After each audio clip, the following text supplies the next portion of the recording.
Ngo wakiruza mu nzi umusore ugataha nta kintu muhaye inomose babari ntago bishoboka just ndi waritera ni burimbwa genda uterete nk'imbwa umukobwa kwemere cyangwa akwange nk'imbwa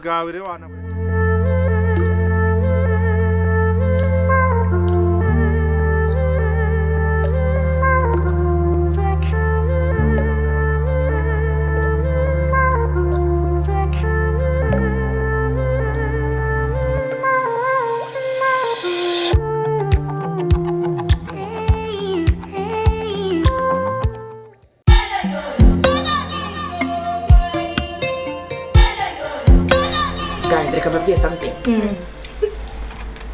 muri iki gihe abahungu barabeshya uzi ko umuhungu agahamagara akakubwira ngo narwaye narembye ngiye gupfa nawe reka reko ugahinda ngo reka sheri yapfuye ngo sheri arapfuye ugataratara hanyuma wagerayo naho baba baraye we expectinze ko umuntu usanga ko yarembye ari mu buriri yenda gupfa nyine akagufungurira umuryango akawukoma so ubu nahisemo amamagaye karwaye muhamagarira ambulance ndi mu rugo ntago nzajya apfa kwihuraza mu nzu ubwo wakiruza mu nzu umusore ugataha nta kintu muhaye inomose babari ntago bishoboka just ndi let me tell you something my friend it's not easy to get a serious guy in these days.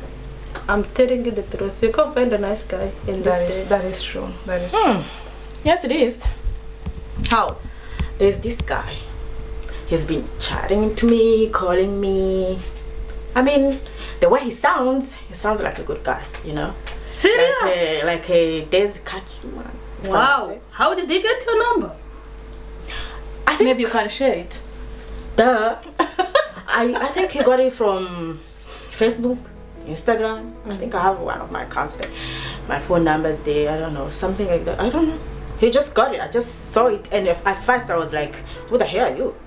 But then he was so nice. Yeah, but men like that, you should be careful, eh? These days, you can't meet someone online and just show them that you got everything. Don't when you go to meet this guy, don't go with your car. Don't show him that you got money, cause once men see that you have money, babes, they run away. It's true. So you're saying I shouldn't take my car? Nah, don't even try it. Well, that sounds like a plan. But it's not like I'm gonna marry him. I just.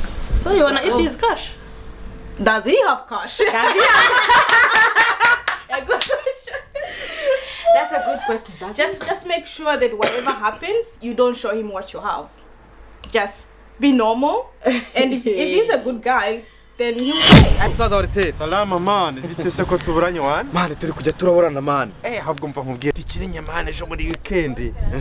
Urumva none nshaka man. Nshaka man unyatse man. Kandi uraboze man bazigiye nakora. Nirinye bwoko ki? Jewe nirinye man n'umwana. Shaka mwerekeze tujye kubinda. Oya. Yewe icyo nakwima keretse icyo nafite. N'uburozi. Ba umbwiye ko ari umuti bagutumye nye nabo kwihera. Ibyo buroze man ibyo birekana na. Umva ahubwo nkubwire man. Udustire twanye man turi kumbozo none wowe ndashaka man. Wowe nyatse kuri bwa bustire bwa man uretse gato warite. Jewe urashaka nkutize stile zanjye ujye kubinda. Yego man. Ariko waritere reka nkubwire. Urabona nk'iyo ugiye gutereta umukobwa wiyemeye. Urumva naga ari byiza biba byiza niba uri rubebe wariteri wagiye nka rubebe ugatereta nka rubebe niba umukobwa kwemera akakwemera nka rubebe wariteri man je sindi rubebe ikindi mva ngubwire wariteri umva wariteri niba uri imbwa genda uterete nk'imbwa umukobwa kwemere cyangwa akwange nk'imbwa bwawe rero wanabureka man nawe wundi wariteri wenyemerera style ibindi man ubireke uzi ko ngiye najya nkumenyera se man ntago uzi ko najyaga nkwatsa oya waritera ku kantu ko kunyurura ishizemo ntago ari sawa oya ariko iyo meze fresh ndakwatsa rero sinzi impamvu ndabizi nyine akwarete by'ubushuti buragoye rero meneramo ngiye manuke man meze fresh nkandagira umwana avuga ati dore G nta kuntu bira wahita umanukiramo rimwe gutese kandi wariteri ugahita manu nkubita no kumbe kanjyatsa mane wariteri mbo ngubwire gahita unyatsa nyine kumbe nje wabyisho wakweretse urufunguzo wariteri umva urabizi ko iyi modoka ari ya mabushi ni yakazi urabizi ko ntwara mabushi wariteri mfata imodoka y'akazi nyiguhe ujye gutereta nane reganye ko buje naye bamwatse cyangwa nakatsa nabandi wariterewe cyangwa nkubwire utazabura ibyara ngo ntiwamariwe urumva waritewe utazabura ibyara ejo ni kwa gatandatu n'ejo kera utazabura ibyara ngo ntiwamariwe yenda ugerageze ukirangiza gahunda zawe uzahita uyiza ariko mane nibica muzangura agacupa musaza ariko we nta n'ikintu wanyuma ugifite ndabizi. Driver, switch off the car, please. Okay. I'm driver. Yes, ma'am. Take this car and bring it back on Monday. Okay. And I won't need it this weekend. Just clean it and bring it back on Monday. Make sure you bring it back on Monday, please. So are you not gonna need me this weekend, Mabja? No, I won't. I won't need you. Okay. I'm fine. I'm going somewhere this weekend, so that's why I need this car on Monday. This weekend I won't need it. Oh, okay. Thank you. All right. I'm very, very, very happy to see you. Wow, really? Thank you so much. You're so beautiful. Thank you. Actually, since I born, I never met a gorgeous lady like you. Oh, really? Yeah, I'm telling you. So, I'm a businessman. Like what kind of business, if I may ask? Yeah, I'm running a restaurant. Oh, you're doing a restaurant? Yeah. What's the name of the restaurant? My restaurant,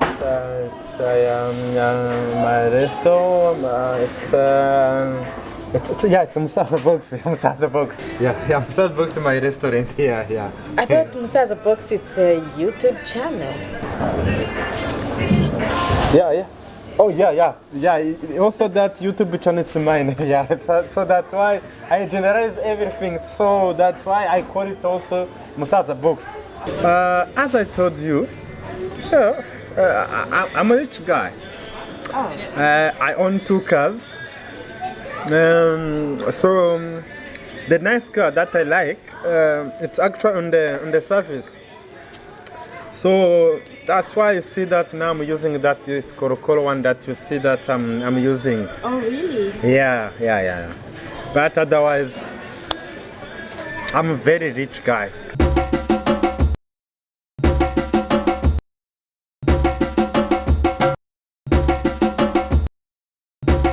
Take this car and bring it back on Monday. Okay. And I won't need it this weekend. Just clean it and bring it back on Monday. Make sure you bring it back on Monday.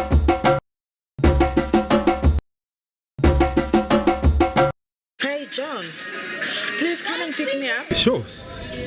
So, babe, what's wrong now? I'm gonna send you the location that you must pick me up. Did I say something wrong?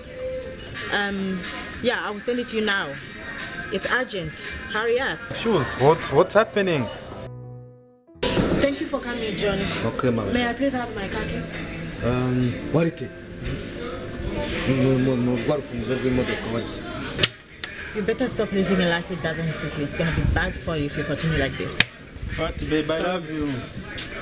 What is it? You see that lady, she's my boss. And the car I did borrow you, it's her car. What if now she fires me? Urandebera koko nanabikubwiye waritera genda ukumeze waritera urananira rwose koko. Uriya wari uri gutereta ni mabuja iriya modoka wari utwaye niye ariko naribi nanjye ndarenze ntereta nyoko buja utereta mabone zo bitanze cyuse ni wanyirukana n'amakazi nawe uri umushomeri simbigeze ni